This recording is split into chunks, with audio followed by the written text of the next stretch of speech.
हम क्या समझते हैं हिसाब सिर्फ नमाजों का होना है?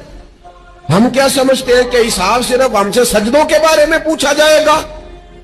ये भी सवाल होगा। ये भी सही बुखारी मुस्लिम में मौजूद है, सही हदीस में मौजूद है कि रब फरमाएगा, ओ बंदे मैं भूखा था तूने मुझे रोटी नहीं खिलाई, मैं प्यासा था तूने पानी नहीं पिलाया, कपड़ों की हाजत थी तू लेके नहीं आया, मैं बीमार था तूने तीमारदारी नहीं करी। मालिक तू खाने से पाक, पीने से पाक, पहनने से पाक, बीमारी से पाक।